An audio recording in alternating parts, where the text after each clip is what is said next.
बात ये है कि आप हमारे देश को बांट रहे हैं, मुद्दों को भटका रहे हैं। ये प्रोटेस्ट खान या अब्दुल्ला या शर्मा पंडित के लिए नहीं है, ये प्रोटेस्ट है शिक्षा के लिए, ये प्रोटेस्ट है हमारी आने वाले फ्यूचर के लिए, ये बात है हमारे को बांटने के लिए नहीं, एके में रखने के लिए। ये एका है तभी वहाँ पर जुनैद जो हैं वो हमारे लिए खाने की व्यवस्था करा रहे हैं। एक जो मैं दलित हूँ, यहाँ पर हम खाने के लिए सामान लेकर आ रहे हैं। जो एक सिख है, ये होता है भारत में एका, और हमें एका ही बनाना है। अगर आप लोग भी इस तरीके की बात करेंगे कि अब्दुल पंचर बनाता है या ये करता है या वो, अरे देश के प्रधानमंत्री तो टोपी देखकर, कपड़े देखकर भी पहचान जाते हैं। हमारे देश के प्रधानमंत्री अगर पढ़े लिखे होते तो इस तरह के निचली स्तर की बात वो कभी करते ही नहीं। तो अगर पहले प्रधानमंत्री तो मौन रहते थे, आज प्रधानमंत्री अगर विदेशों में जा रहे हैं तो कितने भी मौन रहते थे, कितने भी मौन रहते थे, पर प्रेस कॉन्फ्रेंस करना जानते थे। वो डरपोक तो एटलीस्ट नहीं थे, कितने भी मौन थे पर मीडिया के सामने बैठना जानते थे। कितने भी बोल रहे हैं ना, आपको ये मौन थे। उन्होंने हमारे भारत में जब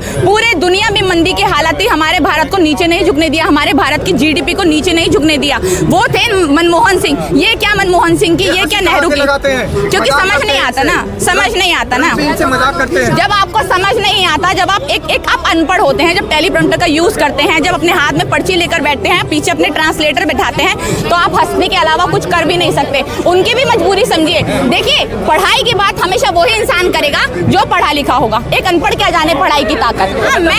वही तो बात है कि ये रीशफल कर रहे हैं। घमंड देखिए इनका कि अभी भी पार्लियामेंट रीशफल हो रहा है, पर ये इंसान इस्तीफा नहीं देगा। चलो इस्तीफा नहीं दे रहा, इन्होंने जो हमारे भारत के बच्चों की जान ली, उसके लिए क्या करेंगे? बीजेपी से रस्टिकेट होंगे? बीजेपी अपनी पार्टी से इनको निकाल कर फेंकेगी? कभी नहीं फेंकेगी।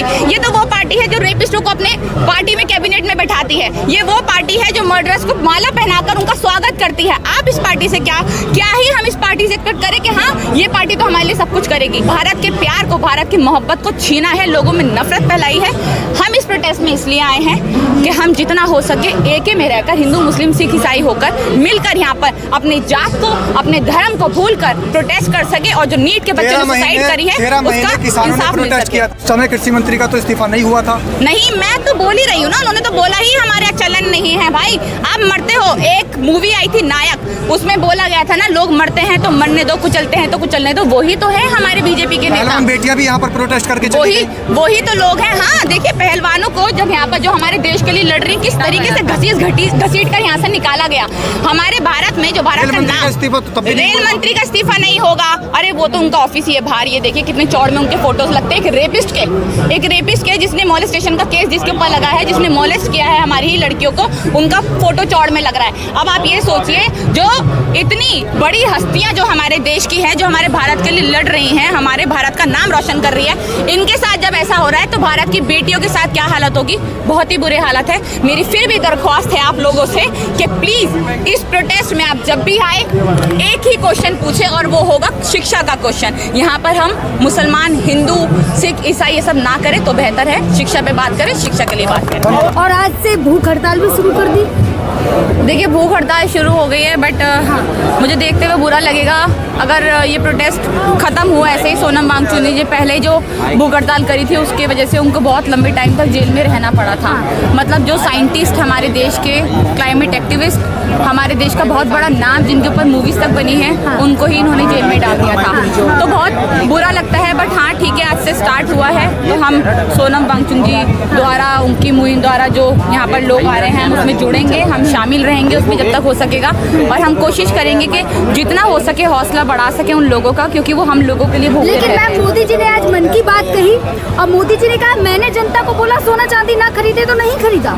वो बोलते हैं कि भैया ताली बजाओ, वो जनता वो भी करती है। वो बोलते हैं दिए जलाओ, तो वो जनता वो करती है। तो देखिए, जनता का हिस्सा बहुत छोटा सा जनता का हिस्सा वो करता है, वो जो चीज़ करता है, ठीक है ना। और वो भी वही लोग करते हैं जो शायद मूर्ख है, ठीक है। हम तो मूर्ख भी नहीं है। इनफैक्ट यहाँ पर जब स्टार्टिंग में ये थाली वाला सीन हुआ था, मैंने तो उसका भी सपोर्ट नहीं किया था कि भाई ठीक नहीं है ये, है ना। जिसके खिलाफ हम एक टाइम पे, मोदी जी के खिलाफ हम रहे थाली वाली बजाने के चक्कर में, हम आज भी उसी चीज़ के खिलाफ है। जो गलत है वो गलत है, जो सही है वो सही है, तो इसलिए हम उसके भी खिलाफ थे। बट हाँ ठीक है, मोदी जी ये बोल रहे हैं आपने इस लायक छोड़ा है लोगों को आपके सोना चांदी खरीद सके कोई। आप बोल रहे हैं सोना चांदी मत खरीदेगा, महंगाई इतनी है भाई, खाने को रोटी नहीं है, भूखमरी चरम सीमा पे है।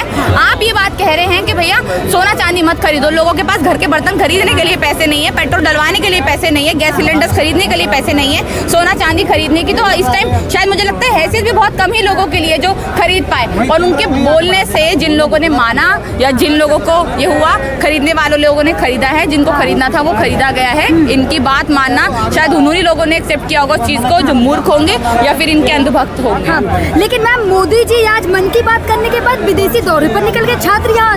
अरे वो तो घुमक्कड़ आदमी है, वो घुमक्कड़ आदमी है, उनसे तो किसी चीज की आप उम्मीद ना करें, है ना।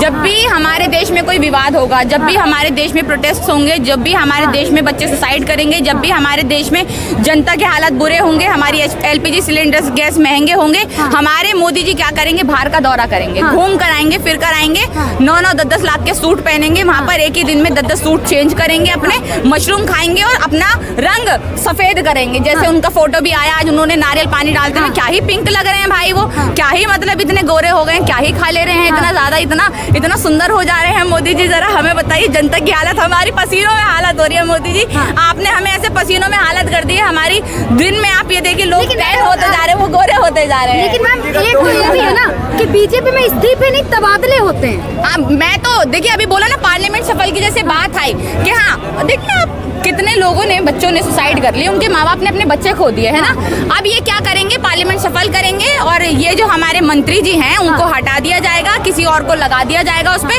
फिर उसके बात बोलेंगे आपकी मांग क्या थी, धर्मेंद्र प्रधान इस्तीफा दे। धर्मेंद्र प्रधान तो अपनी सीट से हट गया, क्या धर्मेंद्र प्रधान को बीजेपी अपनी पार्टी से निकालेगी? क्या उसको हमारी आने वाली पॉलिटिक्स में किसी भी पार्टी में ऐसा होगा कि उसको जगह ना मिले क्योंकि उसी की वजह से हमारे भारत के बच्चों ने सुसाइड करी? ऐसा नहीं होगा। लेकिन राघव चड्ढा भी चुप है, जो एक समोसे के लिए आवाज उठाते हैं।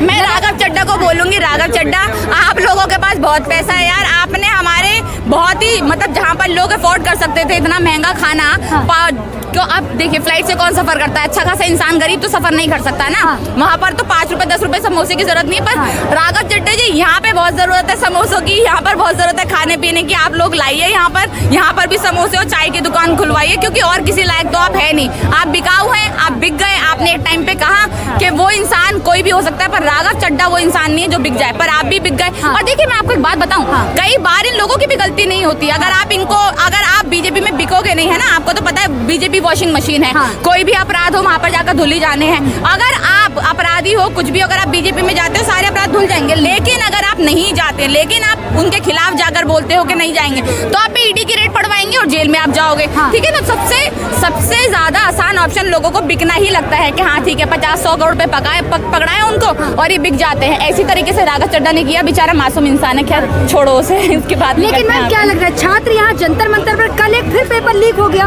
मैं तो बोल रही हूँ कल फिर से टीटी पेपर लीक हो गया, महाराष्ट्र में टीटी पेपर लीक हो गया, और न जाने आने वाले टाइम में कितने ही पेपर लीक होंगे। 2014 के बाद आज तक हमने देखा क्या है, फिर उसके बाद ये कहते हैं 2014 के बाद लोग पहले 2014 के बाद पहले 2014 से पहले ऐसा नहीं हुआ कि भैया पेपर लीक होते थे तो नेता इस्तीफा देते थे। उस टाइम ऐसा नहीं था कि उस टाइम इस्तीफे का चलन नहीं था, उस टाइम अगर होते थे पेपर लीक तो इस्तीफे दिए जाते थे। आप भी इस्तीफा दे दो ना, हम तो यही मांग कर रहे हैं, हम तो नहीं बोल रहे कि यहाँ पर लाकर धर्मेंद्र प्रधान को फांसी से लटका दो, हम तो नहीं बोल रहे। महंगाई तो नेहरू जिम्मेदार, कुछ हो जाए तो नेहरू जिम्मेदार, हर चीज का जिम्मेदार नेहरू ही है। मोदी जी बैठकर खा रहे हैं यहाँ पे घास और कुछ नहीं कर रहे हैं ना, मतलब यहाँ पर बच्चों के साथ रेप हो रहा है तो नेहरू जिम्मेदार है, सिलेंडर सभी महंगे हो रहे हैं तो नेहरू जिम्मेदार है, यहाँ पर हमारे पेट्रोल महंगा हो रहा है तो नेहरू जिम्मेदार है। हर चीज के लिए जब हमें नेहरू जिम्मेदार ही लगाना है तो आप इस गवर्नमेंट में बैठे क्यों भाई, इस्तीफा दो, जाओ यहाँ पर। हम तो करने से इस्तीफा होगा,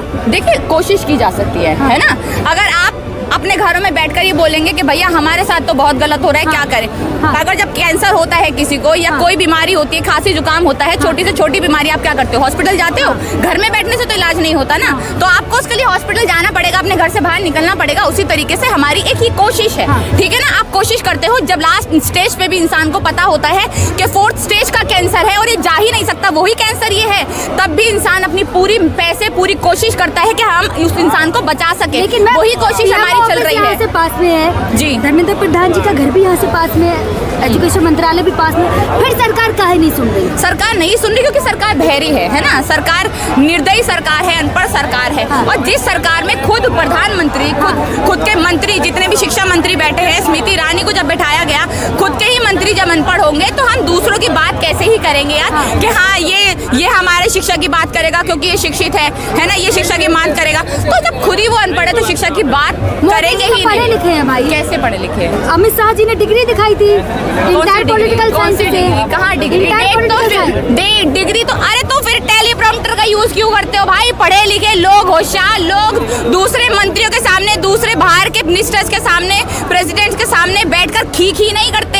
हाँ। जवाब देते हैं, प्रेस कॉन्फ्रेंस करते हैं जिनके पास डिग्रीज होती हैं। हाँ। हम लोग आज खुलेआम यहाँ पर आकर खड़े होकर बोल सकते हैं। हाँ। क्यों बोल सकते हैं? डिग्री है, नॉलेज है, पढ़े लिखे हैं हम। हमें पता है कि पॉलिटिक्स क्या है, हमने सब्जेक्ट पढ़ा है पॉलिटिक्स। आपको मालूम है पॉलिटिक्स क्या है? आपको कुछ नहीं मालूम। आपको बस पता है कि भैया डिवाइड करो और रूल करो, बस। डिवाइड एंड रूल की थ्योरी आपको एक आ गई है। आप नथुराम गोडसे को मानने वाले लोग हो, आप वीर सावरकर को मानने वाले लोग हो, जिसको वीर कहते हो, उसको मानने वाले लोग क्या जाने कि भैया राजनीति कैसे चलती है। लेकिन नाजिया इलाही के बयान को किस तरीके से देख रही है? नाजिया इलाही देखिए, पहली बात जैसे नाजिया इलाही ने बोला प्रॉफिट मोहम्मद के बारे में, ठीक है। हाँ। सबकी अपनी अपनी आस्था है, मैं उस बारे में इतना ज्यादा नहीं जानती हूँ। हाँ। मुझे नहीं मालूम। बट हाँ, मेरे बहुत से दोस्त मुस्लिम हैं। हाँ। मेरे बहुत से सपोर्टर्स मुस्लिम हैं। और मुसलमान की बात भी नहीं है, पहले वो इंसान है। अगर आप इंसानियत के खिलाफ है तभी आप धर्म के खिलाफ रिद्धिमा हैं। शर्मा तो आपके लिए भी कह रही है कि आप पता नहीं किस किस के हैं। वो तो आपकी वीडियो पे भी अच्छी- लगातार आपकी वीडियो पे मीम्स बना के कह रही है। सही बात है ना, अच्छी बात है। देखिए उनके दिल में जब जलन होती है ना, हाँ। तभी वो कहते हैं। हम तो नहीं बनाते रिद्धिमा शर्मा के खिलाफ, रिद्धिमा शर्मा तुम तो ये हो, हाँ। तुम तो वो हो।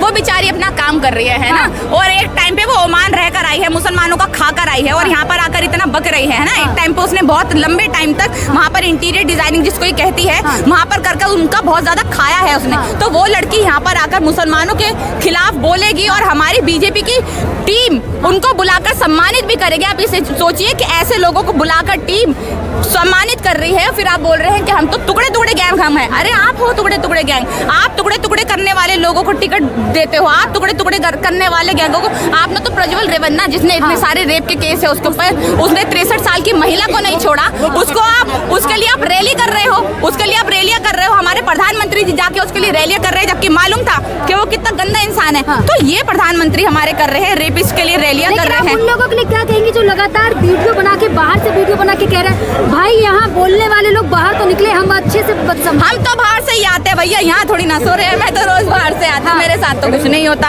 हम लोग बाहर से आते हैं। और ये नामर्द है, ये जो यहाँ पर मर्दानगी झाड़ते हैं आके, ये लोग नामर्द हैं। ये लोग मर्द ही नहीं है। यहाँ पर छोटी छोटी सी बच्चियां हैं, उनके माँ बाप को ये यहाँ पर आकर मारते हैं, उनका सर फाड़ देते हैं, यही ये हरकत करते हैं। और अगर एक मर्द होगा ना, देखिए वो सामने से बोलना जानेगा, सामने से बात करना जानेगा, हाथ उठाना नहीं जानेगा। इनकी जो ये छोटी सी टीम बना रखी है इन्होंने, जो हर जगह लड़ने मरने पहुंच जाती है, बहुत ही छोटी सी टीम है, इसकी हम बात ना करें। बहुत गंदे कीचड़ लोग हैं, बहुत ही गंदे लोग हैं, नाली में रहने वाले लोग हैं। जंतर मंतर बैठा के गंदगी फैला रहे हैं बस, और क्या कर रहे हैं? अरे गंदगी फैला रहे हैं। रात को आप देखिए यहाँ पर किस तरीके से सफाई होती है। रात को एक बोतल भी आपको नीचे नहीं मिलेगी, जिससे होता है जो आम लोग हैं, जो पढ़े लिखे लोग, मास्टर्स पीएचडी करे हुए लोग यहाँ पर कूड़ा उठा रहे होते हैं रात को। हम वो लोग हैं, हम कीचड़ में रहने वाले लोग नहीं हैं और इनकी तरह कीचड़ बकने वाले भी लोग नहीं हैं। कुछ मीडिया वाले भी हैं जो यहाँ पे आके कचरे का जो वीडियो बनाते हैं और कहते हैं भाई ये आज के जेन जी हैं। अच्छी बात है। देखिए आप हमारा सीजे जब कॉकरोच बोल रहा है तो ये हमारे जेंसी कूड़े को जेंसी बोल रहे हैं, तो क्या करें अब, है ना। आप ये देखिए मीडिया जो है कितना बिकाऊ है, मीडिया जो है कितना इनका एक तरीके से दलाली कर रहा है, एक तरीके से तलवे चाट रहा है, जब यहाँ का मीडिया ही यहाँ पर आकर। और आप देखिए गोदी मीडिया तो यहाँ पर आता भी नहीं, गोदी मीडिया की तो इतनी हैसियत भी नहीं है, गोदी मीडिया में तो इतनी हिम्मत भी नहीं है यहाँ पर आके गोदी मीडिया गो बैक के नारे लगते हैं, फिर उसके बाद ही चले जाते हैं। और अगर इनको दिखाना भी है तो वो सच नहीं दिखाएंगे, वो दिखाएंगे यहाँ पर उमर खालिद का नाम हो रहा है, आज़ादी के नारे लग रहे हैं। पूरी नेशनल मीडिया यहाँ थी आज तक। हाँ, सोनम वांगचुक एक बहुत बड़ा नाम है और अच्छी बात है। अगर मीडिया उस चीज़ को कवर कर रही है तो बहुत अच्छी बात है। मीडिया के पास अभी भी टाइम है भाई, अभी भी सुधर जाओ, अभी भी कुछ नहीं बिगड़ा है, बहुत कुछ चीज़ें चेंज हो सकती है। हो सकता है आपने बहुत बिकाऊ बन गए, बहुत दलाली कर ली, अब रुक जाओ। जी आपको क्या लगता है कि अगर धर्मेंद्र प्रधान इस्तीफा देते उसके बाद क्या कॉकरोचेस यहाँ से हट जाएंगे, या सिस्टम को और सुधारने के लिए इनकी जो देखिए ये प्रोटेस्ट जारी, मैंने पहले भी बोला है, मैं अब भी बोल रही हूँ, मैं इस प्रोटेस्ट में शामिल हूँ। बट आगे आने वाले टाइम में सीजेपी क्या करेगी, लेकिन नेहा जी है ना, आप देखिए जंतर मंतर भाई मोदी जी मेलोडी जी को मेलोडी खिला के आए, देखिए जंतर मंतर पर मेलोडी। अरे वो उनका यार, वो उनका पर्सनल वो मैटर है यार। अब वो मेलोडी खिलाए, चिकन खिलाए, वो कुछ दावत दे, उनको हमारा क्या लेना अब यहाँ देना भी मेलोडी आ उससे। गई। अरे वो उनकी पर्सनल दोस्ती की भी बात नहीं है, वो दोस्त है, प्रेसिडेंट है,